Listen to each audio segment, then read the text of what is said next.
Bismillahirrahmanirrahim. Pada pertemuan kali ini kita akan membahas tentang jurnal khusus, yaitu jurnal yang mencatat transaksi-transaksi sejenis dan sering terjadi pada satu kelompok tabel jurnal. Manfaatnya adalah yang pertama, memungkinkan pembagian pekerjaan, memudahkan posting ke buku besar. Yang lainnya adalah pengendalian internal lebih baik. Baiklah, kita pahami jurnal khusus ini dari jenis pembayaran transaksinya. Yang pertama, apabila transaksinya pembayarannya tunai, pembayaran tunai ini dokumennya berupa kwitansi, cek atau nota kontan. Yang pertama, apabila perusahaan menerima uang tunai akibat transaksi itu, yaitu kasnya bertambah di debit, maka masuk transaksi-transaksi itu ke jurnal penerimaan kas. Kemudian, apabila perusahaan mengeluarkan uang, melakukan pembayaran uang kepada pihak ketiga, atau kasnya berkurang di kredit, maka transaksi-transaksi ini dicatat di jurnal pengeluaran kas. Yang kedua adalah jenis transaksi kredit.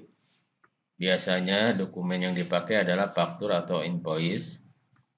Yang pertama adalah penjualan kredit. Jadi kita menjual tetapi kita tidak mendapatkan uang pada waktu transaksi, tetapi uangnya dibayar kemudian hari. Penjualan kredit ini akan mengakibatkan piutang bertambah di debit. Biasanya penjualan bertambah di kredit. Masuk ke jurnal penjualan kredit. Kita kasih namanya jurnal penjualan kredit. Karena kalau jurnal penjualan, jurnal di penerimaan kas juga ada. Yang kedua adalah pembelian kredit. Pembelian kredit ini akan mempengaruhi utang bertambah di kredit dan pembelian bertambah di debit. Masuk ke kelompok jurnal pembelian kredit yang biasanya atau sudah biasa disebut jurnal pembelian, tidak memakai kredit lagi. Untuk lebih jelasnya dan lebih paham tentang jurnal khusus ini, kita mulai dengan jurnal penerimaan kas. Jurnal penerimaan kas ini adalah jurnal yang terjadi ketika transaksi berakibat perusahaan menerima uang kas dari transaksi itu. Biasanya kasnya bertambah di debit. Contohnya adalah transaksi pemilik menyetorkan modal, ya. Contohnya, tanggal 1 April 2020 pemilik Nyonya Bilkis menyetorkan modal berupa uang tunai 10 juta. Ini kan kita jurnalnya sudah tahu bahwa kasnya bertambah di debit dan modalnya bertambah di kredit.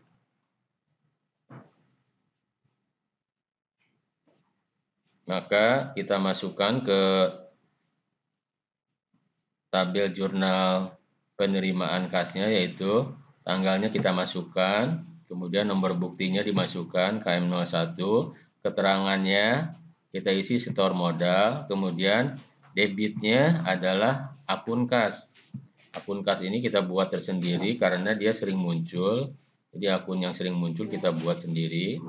Kemudian karena di kreditnya transaksi penyetoran modal ini hanya sekali, kita masukkan ke kolom serba-serbi.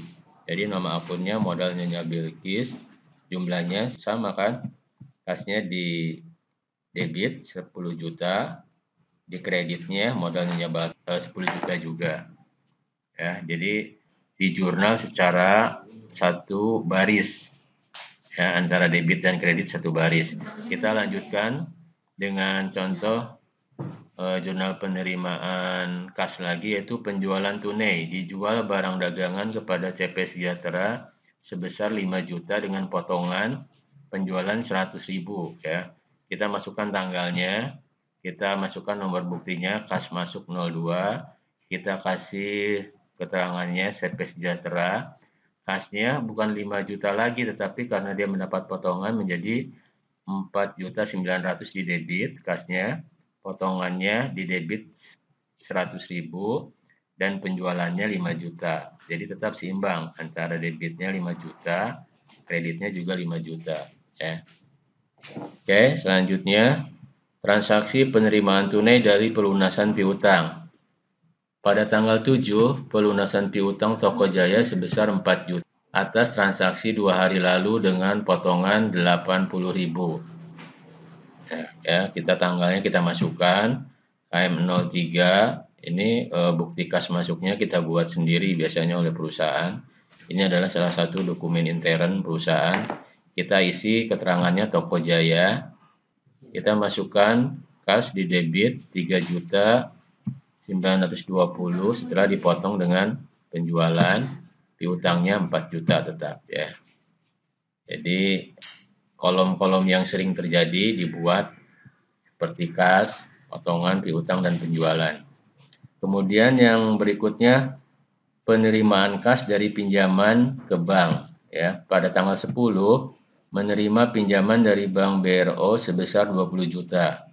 Nah, kita masukkan tanggalnya ke jurnal penerimaan kas KM04 Bank BRO. Kemudian karena dengan pinjaman ini kas bertambah di debit, kita masukkan ke kolom kas 20 juta. Nah, di sini tidak ada pinjaman bank atau utang bank, kita buat di kolom serba-serbi.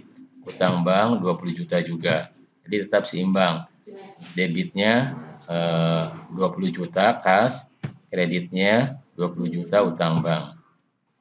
Yang lainnya adalah transaksi menerima pendapatan komisi atau bunga.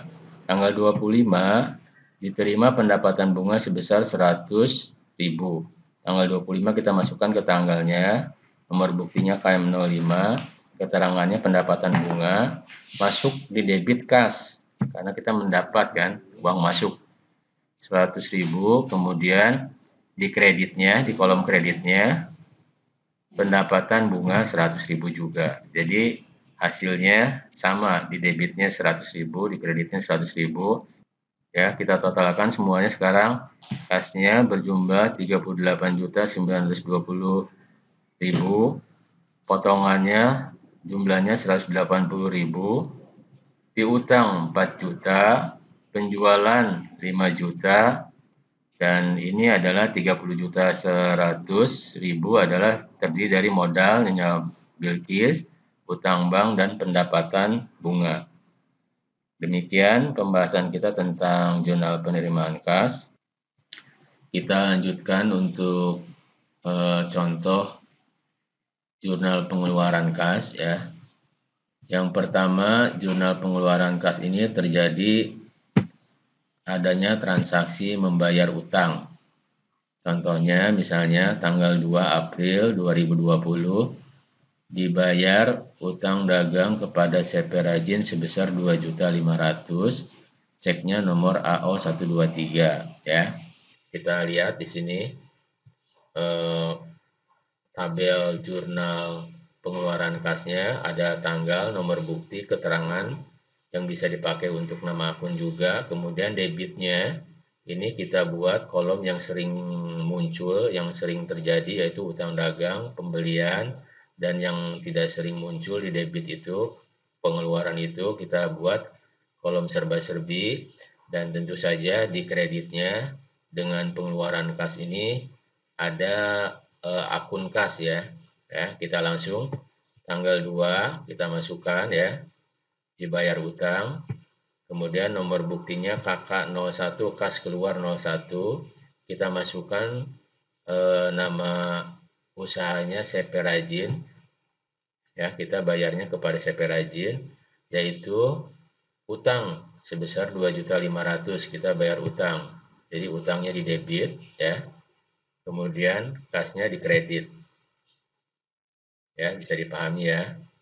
Kemudian transaksi yang kedua, jenis jurnal pengeluaran kas ini adalah membayar beban atau biaya gaji, biaya keamanan, dan yang lain-lainnya. Ini termasuk jurnal pengeluaran kas. Contohnya tanggal 3 April dibayar biaya keamanan bulan April 100.000 ya.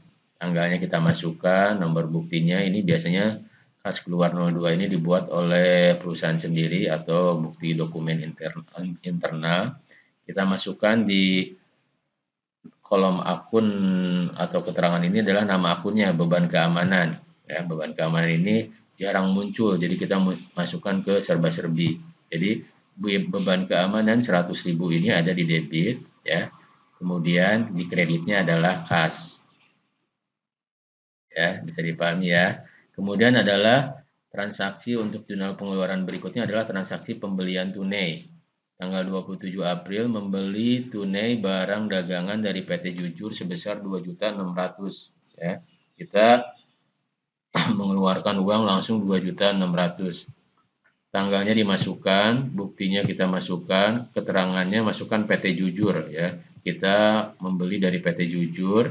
Dengan transaksi ini pembelian bertambah di debit, kita masukkan di kolom pembelian di sebelah debit. Kemudian kita masukkan juga di kreditnya yaitu kas. Kasnya berkurang, keluar ya 2.600.000. Kemudian selanjutnya adalah transaksi jurnal pengeluaran kas berikutnya, pengambilan uang kas oleh pemilik atau pripe ya. Pada tanggal 28 April pemilik mengambil untuk keperluan sendiri sebesar 500.000. Kita masukkan tanggalnya, nomor buktinya kita masukkan. Akunnya kita masukkan di sini pripe ya, pripenya nama siapa. Kemudian kita masukkan ke serba-serbi ya di sebelah debit. Jadi pripenya di sebelah debit, kemudian kreditnya kas 100.000 ya. Nah, itu kita jumlahkan ini semuanya. Demikian pembahasan jurnal penerimaan kas dan pengeluaran kas. Apabila ada yang tidak dimengerti, silakan diisi di komen. Atas perhatiannya saya sampaikan terima kasih. Assalamualaikum warahmatullahi wabarakatuh.